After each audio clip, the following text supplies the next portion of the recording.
Hi friends, my name is Vivek and I welcome back to our channel Nikita Vivek lifestyle. तो जैसा कि हमने अपने पिछले वीडियो में समझा था कि म्यूचुअल फंड क्या होता है, उसमें इन्वेस्ट कैसे किया जाए, क्यों इन्वेस्ट किया जाए, एएमसीज क्या होती हैं, कौन कौन से डिफरेंट फंड्स होते हैं, कौन कौन से डिफरेंट स्कीम्स होती हैं। तो टू समराइज हमने 3 बहुत ही इंपॉर्टेंट स्कीम्स का डिस्कशन जो किया था last time. Equity focused fund, ELSS fund जो कि टैक्स सेविंग के लिए इस्तेमाल होता है, और इंडेक्स फंड। ये 3 फंड्स के बारे में हमने जानकारी ली थी। अब हम समझने की कोशिश करेंगे 3 नए फंड्स जो कि बहुत ही इंपॉर्टेंट हैं आपकी जानकारी के लिए। सबसे पहला होता है डेट फंड। ठीक है, तो डेट फंड होते क्या हैं बेसिकली? तो डेट फंड कहाँ पैसा इन्वेस्ट कर रहे हैं आपके? सबसे पहली चीज़ आपको जाननी पड़ेगी कि डेट फंड आपका पैसा स्टॉक मार्केट में या किसी स्टॉक में इन्वेस्ट नहीं करते हैं। ठीक है, डेट फंड आपका पैसा इन्वेस्ट करते हैं गवर्नमेंट बॉन्ड्स में या फिर किसी कंपनी में, किसी एएमसी में। सो फॉर एग्जांपल कल को एक मैं एग्जांपल लेता हूँ कि एक एक्स कंपनी है जिसको बहुत बड़ा पैसे का अमाउंट चाहिए है और वो मार्केट से पैसा चाहिए है। तो ये एएमसी जहाँ पे आपने पैसा इन्वेस्ट किया है वो पैसा उस पर्टिकुलर बिजनेस को या उस पर्टिकुलर कंपनी को दे देंगे एक सर्टेन टाइम पीरियड के लिए, और फिर टाइम टू टाइम उस कंपनी से जो डिविडेंड मिलेगा या उस कंपनी से जो इंटरेस्ट रेट मिलेगा उसके बेसिस पे आपको प्रॉफिट उसका मिलता रहेगा over the period of time. ठीक है, तो debt fund number 1, they do not invest your money in stock market, they invest your money in government bonds. तो गवर्नमेंट बॉन्ड्स जो कि देखा जाए तो बहुत ही एक अच्छा इन्वेस्टमेंट करने का तरीका होता है। बहुत सारे रिटेल इन्वेस्टर्स, इंडिविजुअल्स कभी कभी चाहते हैं कि हम भी गवर्नमेंट बॉन्ड्स में इन्वेस्ट करें, पर जब वो इशू होते हैं तो कुछ लिमिटेड मात्रा में ही इशू होते हैं जो कि हर किसी को उनका एक्सेस होता नहीं है। तो ये अगर आप इस पर्टिकुलर म्यूचुअल फंड की स्कीम में इन्वेस्ट करते हैं तो इनडायरेक्टली आप एक तरीके से गवर्नमेंट बॉन्ड में इन्वेस्ट कर रहे हैं या फिर आप किसी पर्टिकुलर बिजनेस में इन्वेस्ट कर रहे हैं, और उससे जो भी इंटरेस्ट रेट पे उस एएमसी ने पैसा उस पर्टिकुलर बिजनेस को दिया है उसके बेसिस पे आपको प्रॉफिट जनरेट होता है। तो ये होते हैं डेट फंड। ठीक है, अब डेट फंड बहुत सारी चीज़ों पे डिपेंड करते हैं, आपके इंटरेस्ट रेट पे डिपेंड करते हैं, आरबीआई जो डिक्लेयर करता रहता है, रेपो रेट पे डिपेंड करते हैं, बॉन्ड यील्ड्स पे डिपेंड करते हैं। तो बहुत सारे क्राइटेरियाज होते हैं किसी भी डेट फंड के प्रॉफिट या लॉस के प्रॉफिट और लॉस को डिफाइन करने के लिए। ठीक है, अब इसी प्रकार डेट फंड में भी बहुत सारे बोलूँगा सब कैटेगरीज होती हैं। Short term duration, very short term duration, ultra short term duration, तो ऐसी करीबन 3 से 4 डिफरेंट वैरायटी ऑफ सब कैटेगरीज होती हैं डेट फंड के अंदर जहाँ पे आप पैसा इन्वेस्ट कर सकते हैं। पर मेरे ख्याल से एक डेट फंड स्कीम को इन्वेस्टमेंट को अपने पोर्टफोलियो में इंक्लूड करना बहुत ही अच्छा एक डाइवर्सिफिकेशन करने के लिए ऑप्शन है, क्योंकि ये आपका स्टॉक मार्केट से रिलेटेड नहीं है। तो sometime you see a turbulence in stock market, but in this there is no turbulence. Money is taken from you, given to a business at certain interest rate, and then once that money comes back to the AMC, तो आपको जिस interest rate से profit उन्होंने earn किया है वो profit आपके साथ शेयर करते हैं। ठीक है, तो डेट फंड मेरे ख्याल से अपने पोर्टफोलियो को डाइवर्सिफाई करने के लिए बहुत ही बढ़िया ऑप्शन है। अब ये डेट फंड आपके बहुत सारी AMCs हैं जो ऑफर करती हैं, जैसे कि HDFC, Aditya Birla, axis bank, SBI। तो इसमें अब चूज कैसे करना है उस पर्टिकुलर डेट फंड को out of all these AMCs, तो मैं उसको इस वीडियो के एंड में आपको समझाने की कोशिश करूंगा। अब पांचवा और सबसे इम्पॉर्टेंट म्यूचुअल फंड स्कीम जिसकी जानकारी आपको होनी चाहिए वो होता है थीमेटिक फंड। थीमेटिक फंड बोला जाए तो ये आपका पैसा इन्वेस्ट करते हैं एक पर्टिकुलर थीम पे। ठीक है, थीम बेस्ड कंपनी, जैसे कि एक हो गया IT बेस्ड थीम। ठीक है, तो अब वो सिर्फ IT कंपनीज में ही इन्वेस्ट करेंगे। अब एक और हो गया FMCG थीम, तो वो FMCG companies like HUL, ITC, Dabur, Tata consumer, तो इन सब में इन्वेस्ट करेंगे। ठीक है, या फिर हो गया कुछ थीम्स लाइक मेटल्स, तो वो आपका पैसा इन्वेस्ट करेंगे सिर्फ मेटल बेस्ड कंपनीज में लाइक हिंडाल्को, वेदांता और कौन सी JSW स्टील। तो ऐसे बहुत सारी थीम्स होती हैं, उनके बेसिस पे ये पर्टिकुलर फंड्स आपका पैसा वहीं इन्वेस्ट करते हैं। अब इसमें आपको थोड़ा सा जानकार होने की आवश्यकता रहेगा, क्योंकि ये सब जो थीम्स होती हैं साइक्लिकल होती हैं, राइट। आपने देखा होगा कि कभी सिर्फ मेटल्स बहुत अच्छा कर रहे हैं, कभी सिर्फ FMCG कंपनी बहुत अच्छा कर रही हैं, या सिर्फ IT कंपनीज भी बहुत अच्छा कर रही हैं। तो आपको अगर एक साइक्लिकल नेचर ऑफ बिजनेस पता है तो आप अपने पैसे को इसमें रोटेट कर सकते हैं। अगर आपको समझ में आता आता है कि IT companies are doing good और उनकी अर्निंग रिपोर्ट्स बहुत ही अच्छी आ रही हैं क्वार्टर बाय क्वार्टर, तो आप पैसा इन्वेस्ट कर सकते हैं सिर्फ आईटी थीम में। और देखा जाए तो one of the defensive sector is also IT and as well as FMCG. तो ज़्यादातर मैंने जो देखा है कि एफएमसीजी और आईटी रिलेटेड जो थीमेटिक फंड्स होते हैं, थीम बेस्ड फंड्स होते हैं, वो ज़्यादातर लोगों को बहुत पॉपुलर लगते हैं, क्योंकि आईटी और एफएमसीजी ज़्यादातर एक डिफेंसिव सेक्टर के तौर पे जाने जाते हैं और वहाँ पर ज़्यादातर लोग अपना पैसा इन्वेस्ट करते हैं। तो ये सब बहुत सारी डिफरेंट थीम्स होती हैं जो कि साइक्लिकल इन नेचर होती हैं। अगर आप साइकिल्स समझते हैं इन बिजनेसेस की, ठीक है, इस पर्टिकुलर ओवरऑल इकोसिस्टम की, तो अपना पैसा इसमें रोटेट कर सकते हैं और बहुत ही बढ़िया मात्रा में यहाँ से प्रॉफिट या मुनाफा उठा सकते हैं।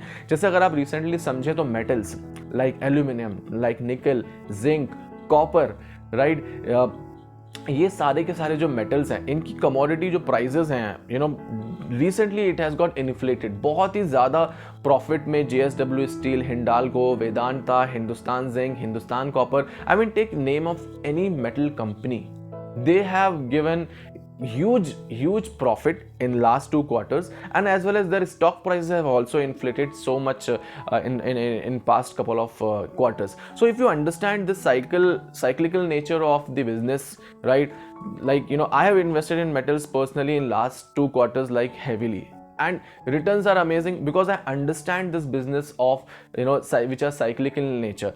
IT and FMCG, those are always been defensive sector, and one can actually think of diversifying their portfolio in these themes also. तो ये 5वां हो गया फंड, थीमेटिक फंड।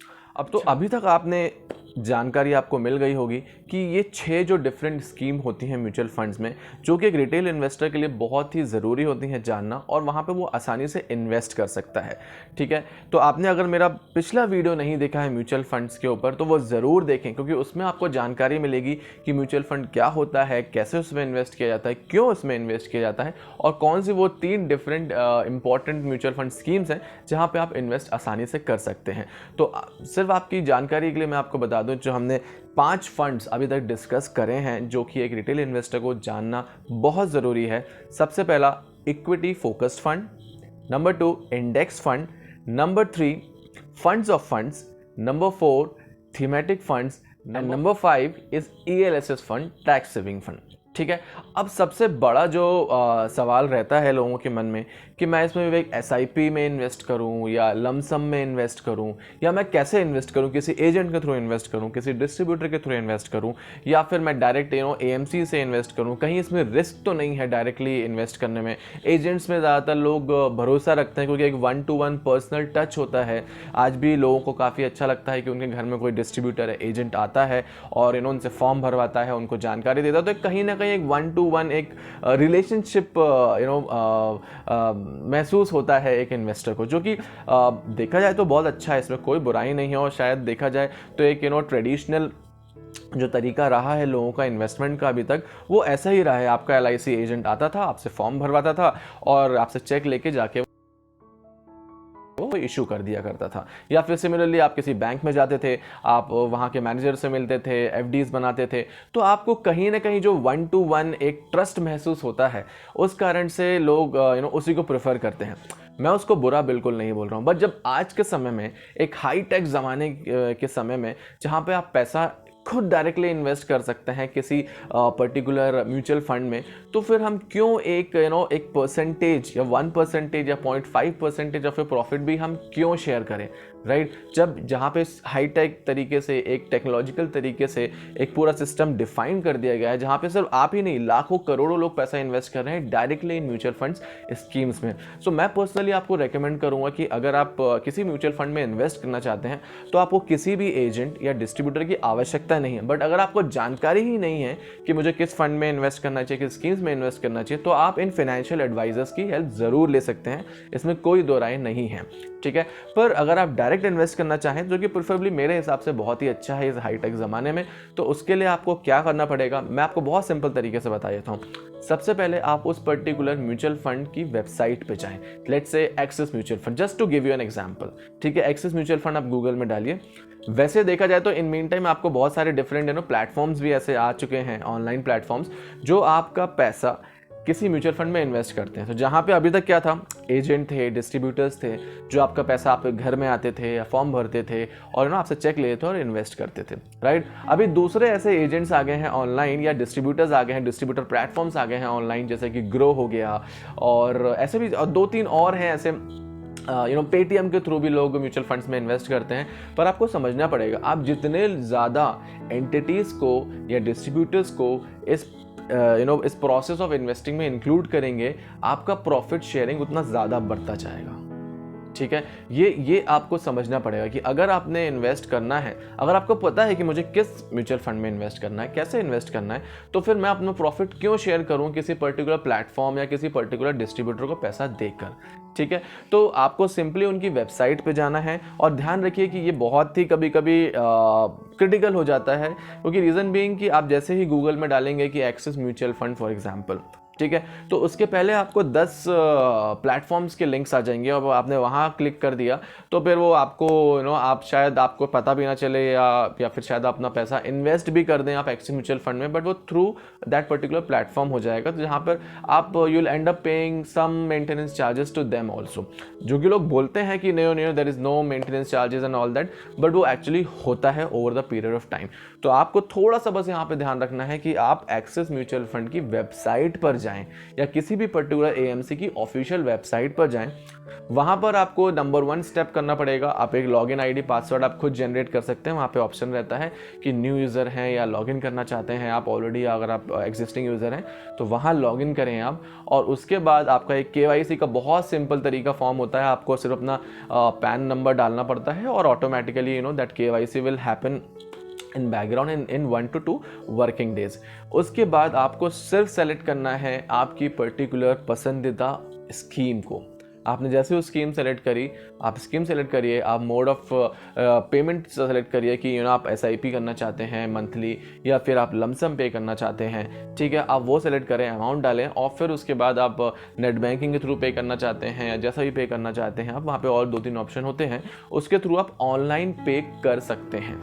उससे क्या होगा कि जिस अकाउंट से आपने पे किया है, आपके केवाईसी के थ्रू आप एक बैंक बैंक अकाउंट को वहाँ पे डिटेल्स शेयर करते हैं एएमसी के साथ, तो सिर्फ उस पर्टिकुलर अकाउंट से ही पैसा उस पर्टिकुलर एएमसी में जाएगा, और उस एएमसी से जब आप रिडीम करेंगे तो वो पैसा सिर्फ उसी अकाउंट में आएगा, ठीक है। इससे मतलब ऐसा नहीं कर सकते कि आपने पहला इन्वेस्टमेंट ICICI बैंक के थ्रू कर दिया और दूसरा इन्वेस्टमेंट आप कल को HDFC बैंक के अकाउंट से कर रहे हैं, वैसा नहीं होगा। और ये क्योंकि ये बहुत ज़रूरी भी है एक सेंस ऑफ सेफ्टी और सिक्योरिटी के लिए कि पैसा कैसे इन्वेस्ट किया जाए। तो कल को आप रिडीम करते हैं तो वो उसी अकाउंट में ही आएगा, तो आपको लिंक करना पड़ता है, वो सब ऑटोमेटिकली वहीं पर हो जाता है। अगर आपको थोड़ा सा भी डाउट लगता है उस पर्टिकुलर AMC की वेबसाइट को एक्सेस करने में, तो प्लीज़ आप उनके कस्टमर केयर को फ़ोन करें और उनसे बेसिक सवाल पूछें कि मैं इन्वेस्ट करना चाहता हूं, मैं कैसे करूं, और वो आपको स्टेप बाय स्टेप समझाएंगे, बताएंगे कि किस तरीके से इन्वेस्ट किया जा सकता है। वो भले ही मैं कहता हूं आपके 5 मिनट या 10 मिनट की मेहनत ज़रूर रहेगी,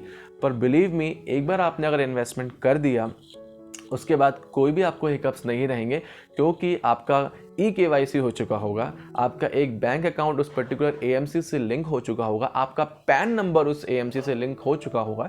तो यहाँ पर कोई भी जगह नहीं रहती एक भी रिस्क की या चांसेस की कि आपका पैसा कहीं और चला जाए, ठीक है। तो इसका बहुत ज़्यादा ध्यान रखा जाता है। तो इसलिए मैं पर्सनली कि मैं भी एक इंडिपेंडेंट जो इन्वेस्टिंग करता हुआ आ रहा हूँ आज तक, वो हमेशा डायरेक्ट इन्वेस्टिंग ही करता हुआ आया हूँ, और आई थिंक ये सबसे अच्छा तरीका है मेंटेनेंस चार्जेस या फिर अपने डिस्ट्रीब्यूटर्स के चार्जेस को बचाने का, जो कि ओवर द लॉन्ग पीरियड किसी म्यूचुअल फंड में आप इन्वेस्ट करें तो मिनिमम 5, 10, 15 साल का होराइजन तो लेकर ही चलिए, एक अच्छा प्रॉफिट, एक अच्छा मुनाफा कमाने के लिए।